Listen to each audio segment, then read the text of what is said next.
not want to transfer some kind of, probably not something good,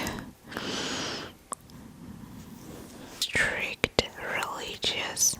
It just completely melts my heart because so much love. So that's law. You don't cycle once or twice in 2 weeks, basically. And do not forget to subscribe as you're having about your friends that you do not like.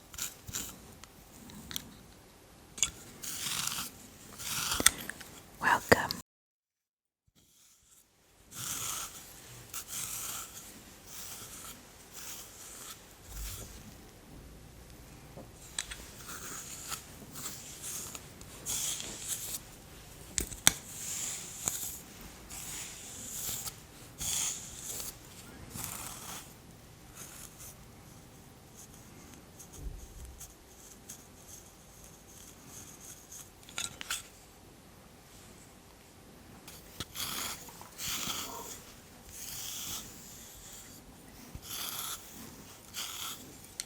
Hi guys,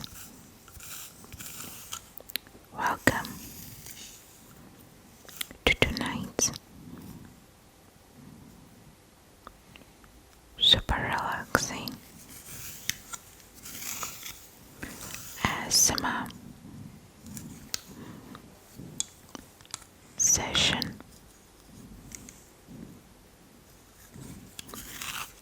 Hope you enjoy these tingles. And if you do like this video, please give it a thumbs up. And do not forget to subscribe to our channel.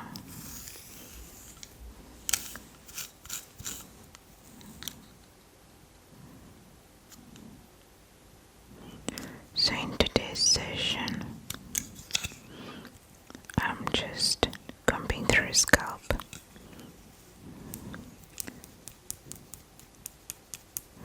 I need to picking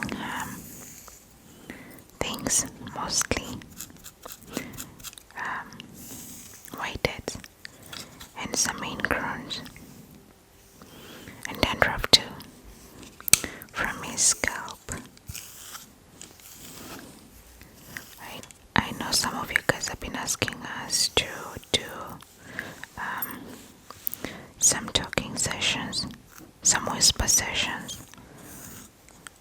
Lately we've just been doing a whole lot of silent ones because we've just been so tired with a lot going on. Baby started mini kindergarten. We do ultimately want to homeschool her.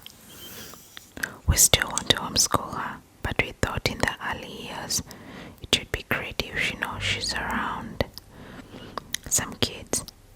So this program we joined is a program where the parents get to stay with the kids. It's interactive.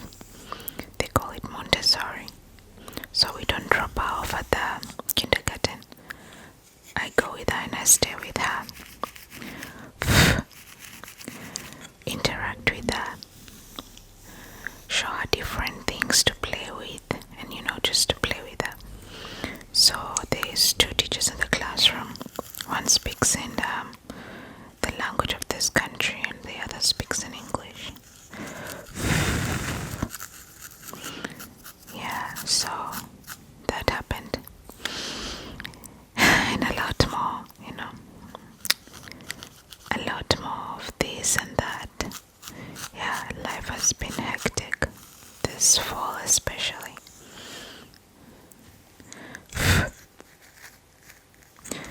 So while I was at the mini kindergarten with my baby, and my baby is the only mixed race, and then there is also another lady, surprisingly from Kenya, and her baby, they're Kenyans, her husband and her. So my baby and her baby are essentially the only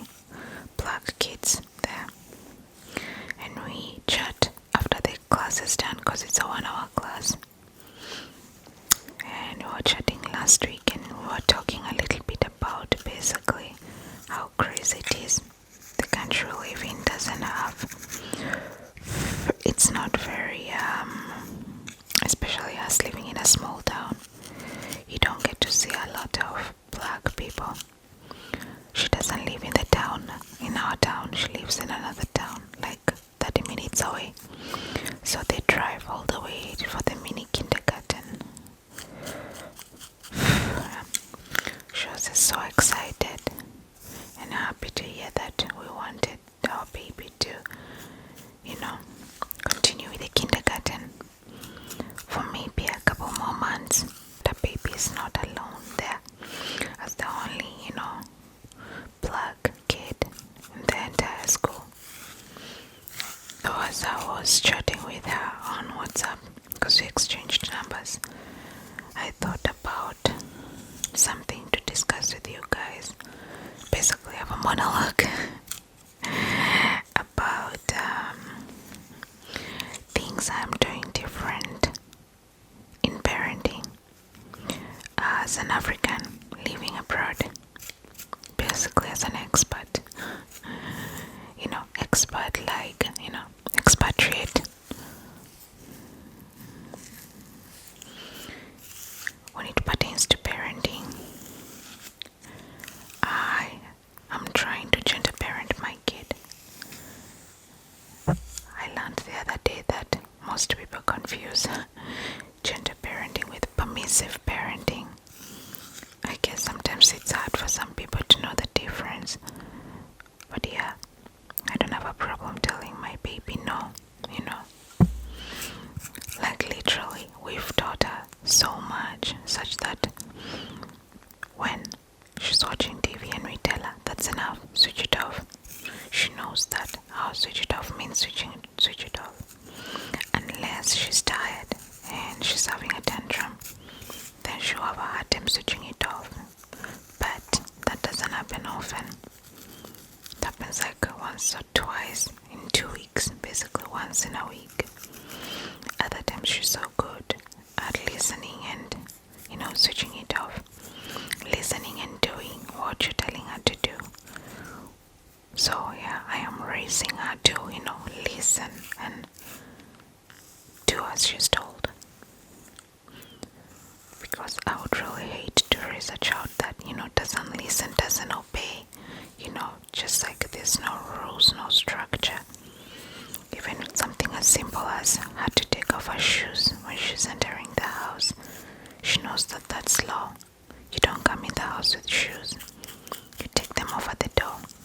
So another thing I'm doing different than the way I was raised, or basically parented, is we endeavor to tell our baby we love her, like all the time, such that it's just something so natural to her. She comes to us, looks us straight in the face and tells us, I love you, Mama, I love you, Papa, because she hears it so much coming from me, from her father, that it's just something like a part of her now to say I love you when someone is leaving and she closes the door behind you. She's whispering I love you, sometimes even shouting it. And it just completely melts my heart because I'm always saying to myself, I'm doing something right. We want her to grow up surrounded by love, so much love. Because we know that she'll just share this love, she'll illuminate and share this love with everyone she meets. I really would hate to raise a bitter, angry child. I would hate to raise a child who's, fighting with other kids, bullying other kids, that's like, whenever I see kids bullying other kids, I'm like, whatever the parents are doing at home, I can't even imagine that's making these children so angry, I see such kids at the playground, at, play inside playing places. I take my baby to those a lot, like indoor play areas. And I can tell the kids who are being parented well and the kids who are not. I know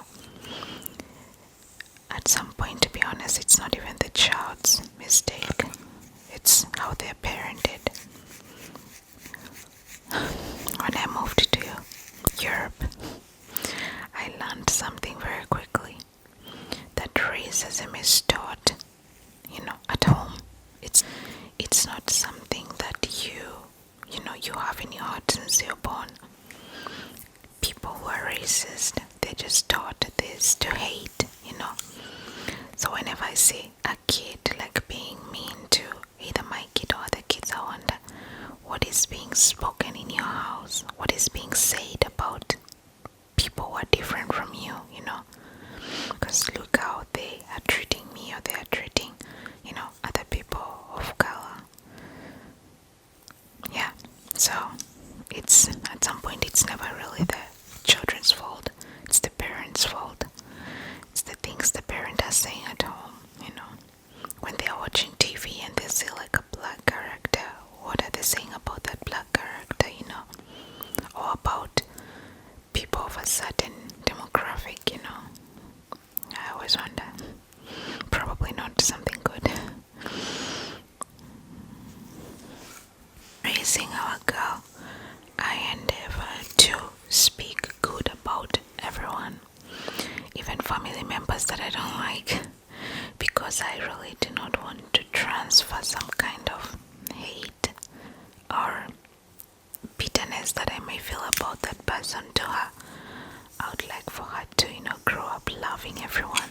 I've seen this thing, especially when I was growing up, that if your parents didn't like a certain cousin or a certain, uncle, they would talk ill about them, and we would also treat that uncle badly. I'll give an example of me. If you're told, for example, oh, that's a thief, avoid them, we would not talk to them, you treat people how you think you know them, right?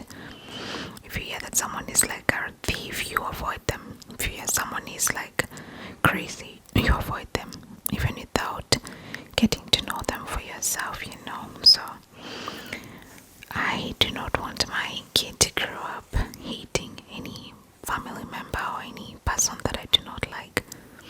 I find that to be so weird. I watched a small clip of that show, The Kardashians, and I saw the part that was going viral where the girl North walked in with her mom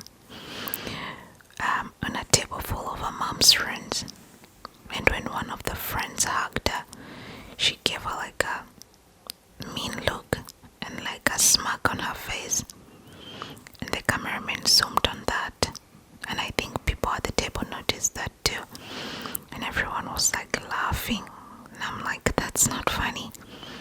Whatever conversations you're having about your friends that you do not like around your kid, then your kid treats grown-ups like she is also a grown-ups, like she understands grown-up disagreements. That was so weird to me. I didn't even understand why people are laughing, like even online, not in the video but online, like she's so shady. And I'm like, that's not funny. The kid was like 10 at that time, and you think it's funny that she's treating adults like that, like rolling her eyes at them. That's weird. I wouldn't be pleased if my kid behaved like that. I'm sorry. I'm not saying I'm a perfect parent, but I am trying everything to raise her right. May God help me. Way to, raise a child. I do not believe in sleep training. I don't think it's a good thing to do. I think it traumatizes children. I never slept with my guardian or parents. I was raised by my grandma. So no, I didn't get to sleep with them. And I think I needed that, human contact. So we give our baby as much human contact as she needs. Sleep next to her, she's falling asleep. We don't just, give her a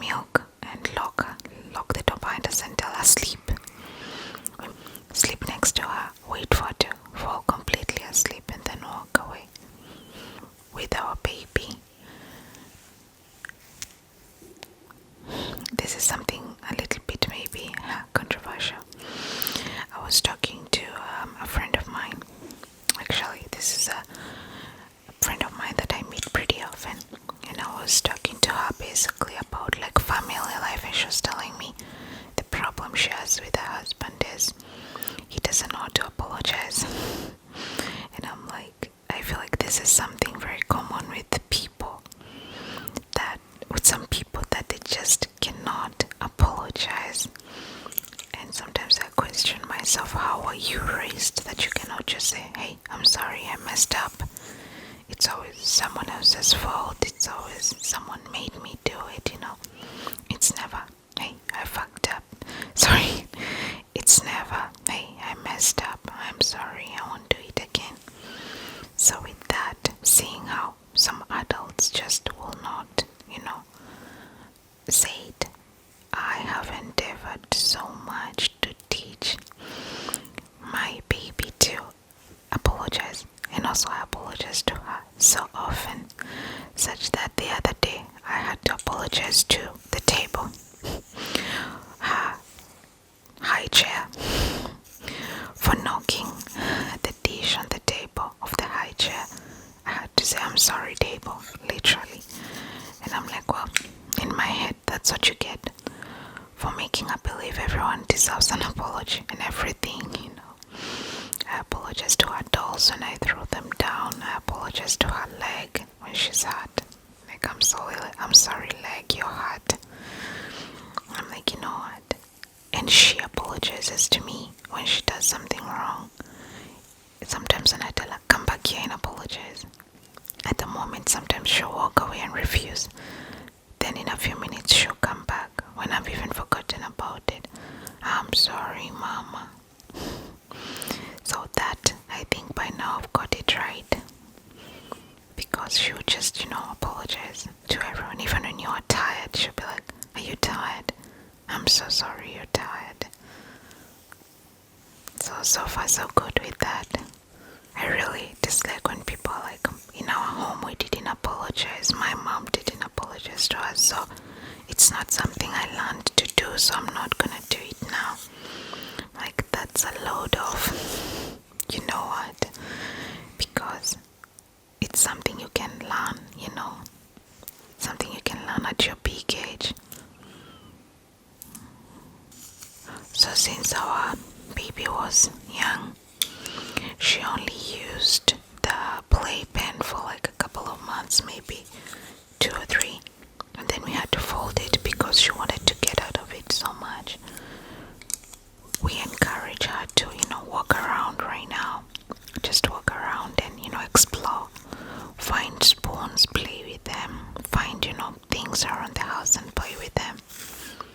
She is allowed only like 1 hour a day TV, and that's usually meal times, because for the life of me I cannot hack feeding her without her like watching something, and I think this I'm failing somehow as a parent. And after that, when she's done eating, she's like, okay, we'll switch it off. I think I will find a balance. I'll find a way to do it without her watching. Sometimes when she's hungry, I give her food, like when we are like in the bathroom or in the bedroom, then I don't put something for her to watch. But when it's meal times, dinner time, I'm not able to, feed her calmly without her attention somewhere. 1-2 spoons maximum, and with that I know that she'll sleep hungry, cause it's not enough. So I always have to put something for her to watch. But as I said, she's okay with switching it off when it's, time to switch off. I tell her 2 more minutes. She's like, okay, can I watch a wee bit more? She doesn't have to say a little bit more. Tell her, okay. And then I say, okay, that's enough, switch it off. She's okay with switching it off, and no crying, no tantrums, just, I understand, okay. She walks away, and she explores, find ways to entertain herself. Today she figured that the revolving chair can revolve when she's not sitting on it. and she's been playing with that all afternoon, laughing like crazy. So yeah, we just encourage her to,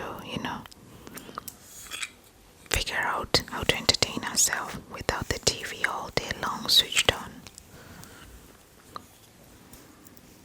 For those that have been following our channel for a while, you do know that I was raised by my grandma. And growing up, we didn't really have much. And since I was bounced around, my mom would come get me and then return me to my grandma. Get me, return me to my grandma. And then I would stay there for a couple of years and then she'd come get me. It was always like that. I stayed with her much less than I stayed with my grandma. Anyway, each time she would return me, I wouldn't have enough clothes. I wouldn't have any clothes at all. Like, I remember the last time she returned me and she stayed for 6 years without coming for me. I outgrew all my clothes and I literally had to I don't know how I survived. Long story short, I didn't really have many clothes growing up. So now, when we were planning for our baby, I started buying for her clothes before I even conceived. Literally buying clothes for 3-year-old, 4-year-old, 2.5. Most of the clothes, like 90% of the clothes she has, I bought them before she was born. She even has boys' jackets for winter, boys' tracksuits, like winter tracksuits, because I actually thought I was gonna have a boy. I'm like, wow, she's 2.5 years old. It doesn't matter if she has a black winter suit, those puffed winter suits that babies wear.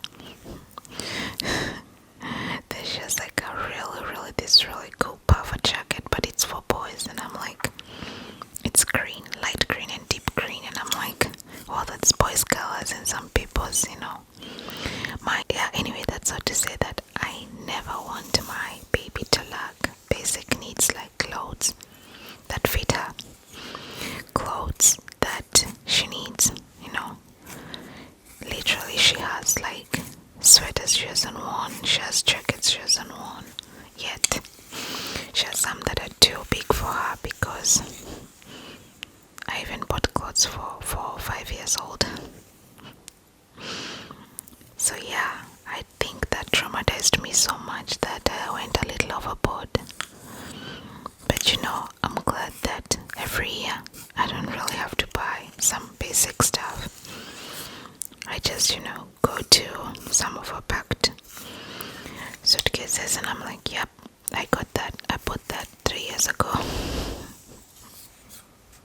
I was really delighted the other day when I was looking like for some warm socks for winter, and I realized I have like a pack of 4 really warm socks I bought from Zara. They were too big, so I kept them from last winter. This winter they fit perfect, and I'm like, well, whoop-de-doo, my over shopping paid off. This winter she has 3 sets of pajamas because I bought as a set. So yeah, I never wanted to lack basic, needs at all. So help me God. So for those that have been with us for quite a while, you know that I was raised by my grandma, as I said a couple of times, and she was a very strict religious church lady. So prayer was a must all the time, every time. Even when you're in the middle of talking about something, you have to, stop and pray, So yeah, she was, I'm sure some people have been raised by strict Christian or religious parents can relate. So yeah, with that, insults are not allowed in our home. I didn't grow up around vulgarness. My grandma would not be vulgar. My aunties would not be vulgar.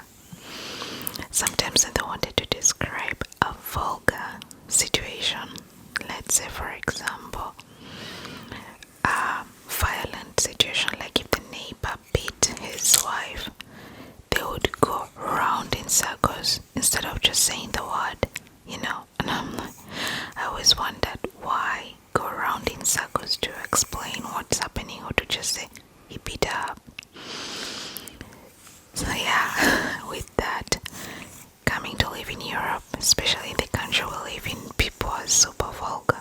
Like, literally, people just cuss and cuss and cuss and cuss. It's like Tourette's, and I'm like, what? So now with my baby, especially being around extended family, like my in-laws, and they say a word that to me is like vulgar, that a child shouldn't say, and she catches on to it. Now I'm teaching her to. The past weekend, we had a family get together to celebrate a Halloween party with my in-laws that my sister-in-law was hosting. And each time they would say a vulgar word that I taught my baby, it's a vulgar word not to say it, she would just start shouting to them, hey, don't say that, apologize, that's a bad word. But in their culture, that word, it's like so common to say. It's like, damn it, their culture, it's so easy, it's part of conversation. So when they were having conversations, Sancho would keep stopping them. Don't say that, auntie, that's a bad word. They were like, oh my god, she's gonna stop us like every 2 seconds of the conversation. Yeah, so I am teaching her not to be so comfortable to curse, not to be comfortable to say bad words, and teaching her very early on that these are bad words. You cannot say them to people, You cannot think that it's okay for you to say them at your age, at least. And her being, a toddler, sometimes it's hard. And yes, she does have tantrums. And albeit that she won't listen when she's in the middle of a tantrum, I try as much as possible to reason with her afterwards why this is, wrong. And I did, hear the advice that, and I do follow the advice of TikTok and Instagram pediatricians. I'm being sarcastic. That say that when a toddler is having a tantrum, just let them go through it. Don't stop them. Just let them be. But yeah, as I said, I tell her no. I do tell her no. But I also treat her like a little human, try to reason with her after she's had a bad tantrum. Try to talk it out with her. And also I try to tell her something as close to the truth as possible, especially if it's something that I don't want her to learn too early in her life. For example, if she asks me something that I know she shouldn't be knowing at this age, so I try to tell her the closest thing to the truth as possible. And she's at the age where she's asking what? But at some point you cannot tell kids everything, like lay it out bare for them. Something like where kids come from, So when she sees people acting strange on TV, not really like doing anything crazy, but she sees like a car rolling over in a movie, I cannot tell her that those people are dead. When she sees blood or something like that, someone getting stabbed, I'm not gonna tell her the person is stabbed and they might not make it. So I try to tell her something close to the truth as yeah, and also complimenting my baby. I do want her to grow up loving herself, appreciating herself. So I compliment her all the time, and guess what? She compliments us too all the time. Like, you're so smart, Papa. I love you, Papa. I compliment her so much, especially when I'm doing her hair, that whenever she sees someone doing their hair, like combing their hair to leave the house, she's like, you're so pretty. Because she thinks you are pretty when you do your hair and your makeup and stuff. I was like, you're so pretty. You look so good. I like your hair. She repeats the things that I tell her to other people, My in-laws don't wear makeup, so she doesn't only tell you you're pretty when you're wearing makeup. But if they're cleaning themselves up to leave, combing their hair, putting it in a ponytail, she's like, you're so pretty. You look so good.